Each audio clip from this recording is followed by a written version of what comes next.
नृसिंहकवचं वक्ष्ये प्रह्लादेनोदितं पुरा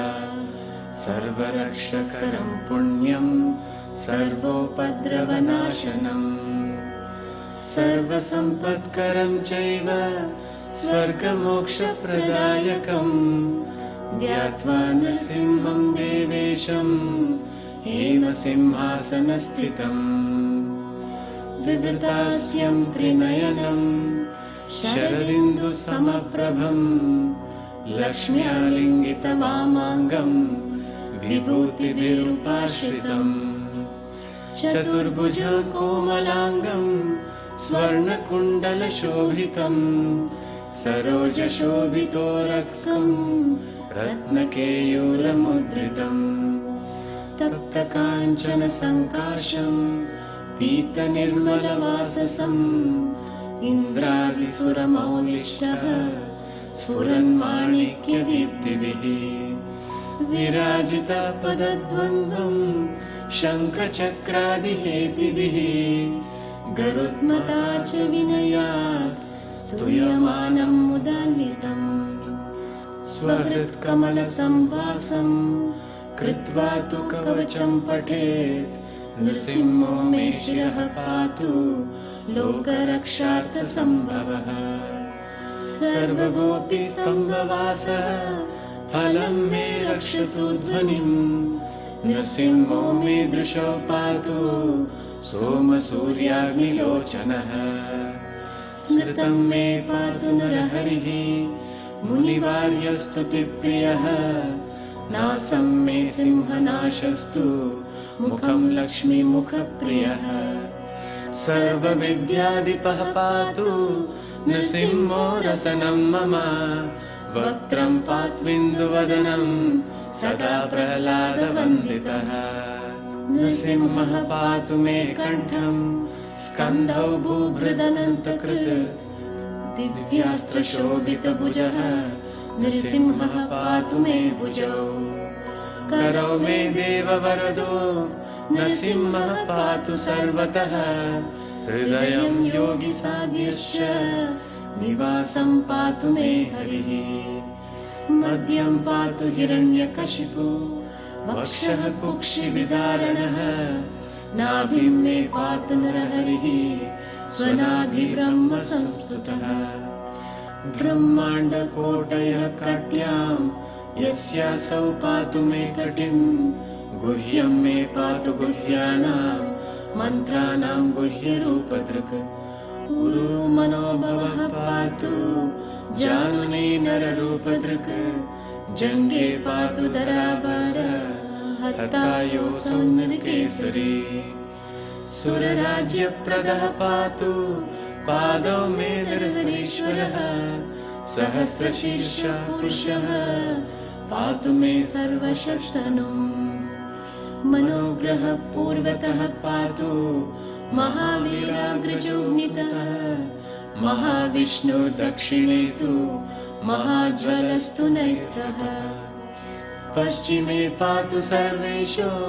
दिशि मे सर्वतोमुखः नृसिंहः पातु वायव्यां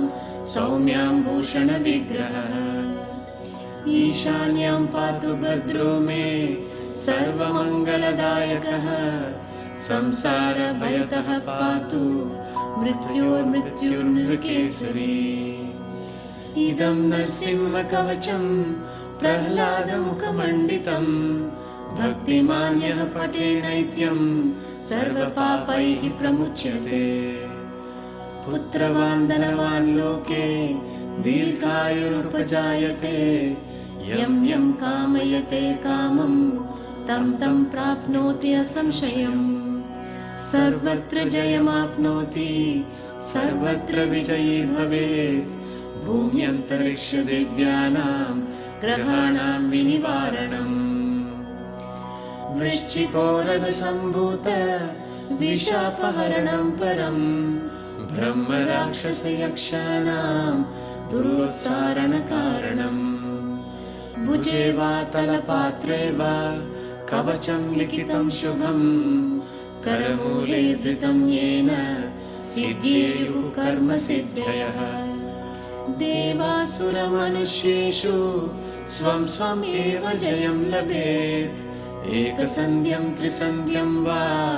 यः पठेत् नियतो नरः सर्वमङ्गलमङ्गल्यं भुक्तिं मुक्तिं च विन्दति 32 सहस्राणि पठेत् शुद्धात्मनां नृणाम् कवचस्यास्य मन्त्रस्य मन्त्रसिद्धिः प्रजायते अनेन मन्त्रराजेन कृत्वा भस्माभिमन्त्राणाम् तिलकं विनयसेद्यस्तु तस्य ग्रहभयं हरे त्रिवारं जपमानस्तु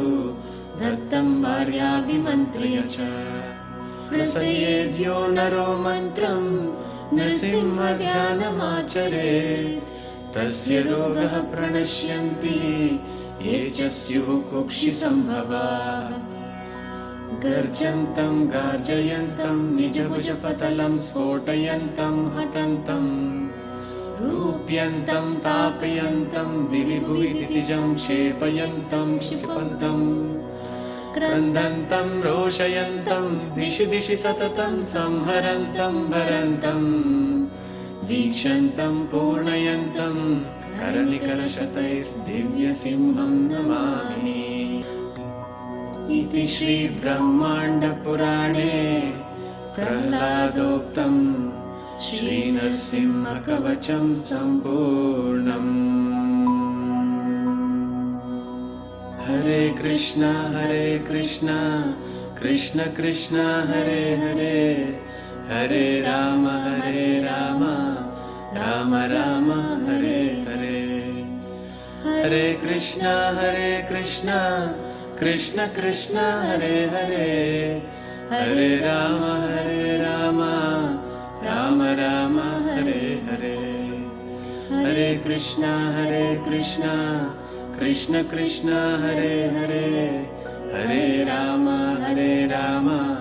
राम राम हरे